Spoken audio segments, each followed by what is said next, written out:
नमस्कार दोस्तों, astrology of universe में आपका अभिनंदन है। इस चैनल पर आपको रामायण, महाभारत, गीता, गरुड़ पुराण और 18 महापुराणों की जानकारी मिलेगी। हमारे चैनल को सब्सक्राइब जरूर करें दोस्तों।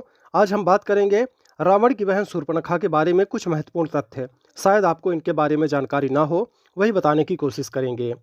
दोस्तों, वाल्मीकि रामायण, रामचरितमानस, रामचंद्रिका, साकेत, पंचवटी साकेत आदि ग्रंथों में शूर्पणखा के बारे में जानकारी मिलती है।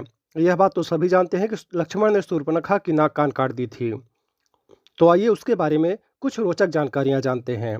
दोस्तों, ऋषि विशस्त्रवा और केकसी की पुत्री तथा लंकापति रावण की बहन थी शूर्पणखा। इसके नाम के पीछे वाल्मीकि रामायण में एक श्लोक मिलता है, शूर्पवत नखान यस्य सा शूर्पणखा, अर्थात जिसका नख सूप के समान हो। शूर्पणखा। सूप एक प्रकार का बर्तन होता है जो अनाज साफ करने के काम आता है।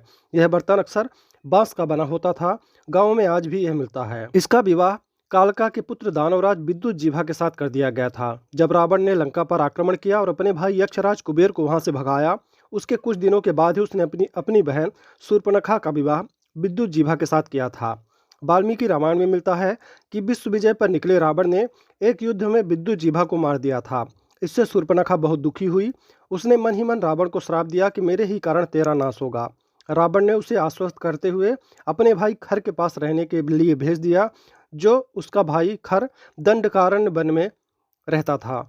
हालांकि कुछ जगहों पर इसके बारे में दूसरी तरह से बताया गया है। इसके आधार पर यह कहा जाता है कि एक बार रावण अपनी बहन शूर्पणखा के घर गया। शूर्पणखा का पति विद्युत जीभा भगवान विष्णु का उपासक था। यह देखकर रावण को बहुत क्रोध आया। गुस्से में आकर उसने विद्युत जीभा का वध कर दिया। दोस्तों, रामचरितमानस के अनुसार जब भगवान श्री राम दंडकारण्य वन में रहते थे, उसी वन में शूर्पणखा भी रहती थी। एक बार वह घूमते हुए भगवान राम, लक्ष्मण और सीता के निवास स्थान पर पहुंच गई। वहां पहुंचकर शूर्पणखा ने जब श्री राम को देखा तो उन पर मोहित हो गई और अपना मनमोहन रूप बनाया। भगवान राम के पास पहुंचकर राम का परिचय जानकर उसने कहा कि मैं इस प्रदेश की स्वेच्छाचारिणी राक्षसी हूँ। मुझसे सब भयभीत रहते हैं।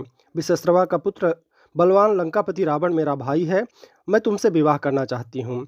यह सुनकर भगवान राम मुस्कुराए और बोले कि उनका विवाह हो चुका है। वह उनके छोटे भाई के पास जाए जिनका नाम लक्ष्मण है, जो अविवाहित हैं।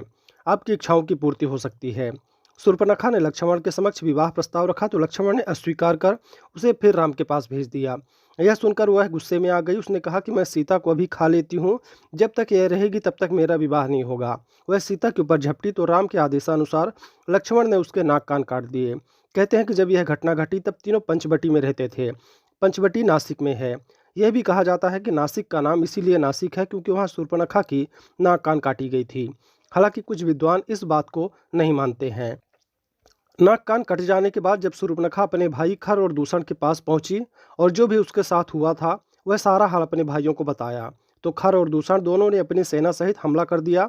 भगवान राम ने लक्ष्मण और सीता को एक गुफा में जाने को कहा और अकेले ही संपूर्ण सेना से युद्ध लड़े। अंत में उन्होंने खर और दूषण और उनकी सेना सहित वध कर दिया। यह युद्ध देखने के लिए मुनि और गंधर्व भी वहां पर पहुंचे थे। भगवान राम ने खरदूषण सहित 14,000 राक्षसों को मार डाला। दोस्तों, जब यह जानकारी शूर्पणखा को हुई कि उसके दोनों भाई मारे गए हैं और दो भगवाधारी मनुष्यों के हाथों से मारे गए हैं, तो वह भागी भागी रावण के पास पहुंची और रावण को सारा हाल बताया। उसने रावण का कान भरते हुए कहा कि सीता अत्यंत सुंदर है और वह तुम्हारी अर्धांगिनी बनने के सर्वथा योग्य है। जब रावण ने यह सुना कि सीता अत्यंत सुंदर है, तो रावण ने अपनी बहन के अपमान का बदला लेने के लिए मामा मारीच के साथ मिलकर सीता अपहरण की योजना बनाई। शास्त्रों के अनुसार पूर्व जन्म में शूर्पणखा इंद्रलोक की नयनतारा नामक अप्सरा थी। उस समय इस पृथ्वी पर बज्रा नामक एक ऋषि घोर तपस्या कर रहे थे। उस ऋषि की तपस्या देखकर इंद्र को डर हुआ कि कहीं मेरा इंद्रलोक न छिन जाए। इसलिए नयनतारा को ऋषि की तपस्या भंग करने हेतु इंद्र ने उसे पृथ्वी पर भेजा। जब नयनतारा पृथ्वी पर आई और ऋषि को देखा तो उनकी तपस्या भंग करने लगी।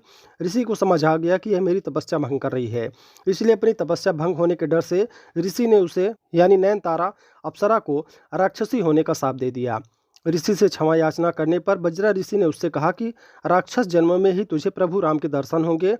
जो तेरी राक्षसी प्रवृत्ति है उससे मुक्ति मिलेगी। तो दोस्तों, वही नयनतारा अप्सरा शूर्पणखा के रूप में एक राक्षसी बनी। शास्त्रों में इसका भी वर्णन मिलता है कि जब शूर्पणखा की लक्ष्मण जी ने नाक कान काट दिए तो उसके ज्ञान चक्षु खुल गए और उसे भान हो गया कि वह कौन है। तब उसने भगवान का कार्य करने के लिए उनकी सहायता बनकर प्रभु के हाथों से खरदूषण, रावण, कुंभकर्ण, मेघनाद आदि निशाचरों को मरवा दिया और प्रभु प्राप्ति की उचित प्रक्रिया अपनाने के लिए पुष्कर जी में चली गई। जल में खड़ी होकर भगवान शिव का ध्यान करने लगी। हालांकि यह भी कहा जाता है कि रावण का वध होने के बाद शूर्पणखा दैत्य गुरु शुक्राचार्य के पास चली गई थी और जंगल में उनके आश्रम में रहने लगी थी। ऐसी जानकारी भी शास्त्रों में मिलती है कि भगवान शिव की तपस्या करने के बाद भगवान शिव ने शूर्पणखा को दर्शन देकर वर प्रदान किया कि 28वें द्वापर युग में जब भगवान श्री राम भगवान कृष्ण का अवतार लेंगे, उस समय कुब्जा के रूप में तुम्हें कृष्ण से पति सुख की प्राप्ति होगी। उस समय भगवान श्री कृष्ण तुम्हारी कुबड़ ठीक करके वही नयनतारा अप्सरा का मनमोहक रूप प्रदान कर देंगे। भागवत महापुराणों में भी इसका बृहद वर्णन मिलता है कि कैसे एक कुब्जा को भगवान श्री कृष्ण ने एक अप्सरा बना दिया था। तो दोस्तों, यह जानकारी थी शूर्पणखा के बारे में। जानकारी आपको अच्छी लगी हो तो वीडियो को लाइक ज़रूर करें। चैनल में अगर आप नए हैं तो चैनल को सब्सक्राइब करें। हम आपके लिए ऐसे ही हिंदू सनातन धर्म की जानकारियाँ लेकर आपके लिए आते रहेंगे। तो मिलते हैं। जय श्री राम।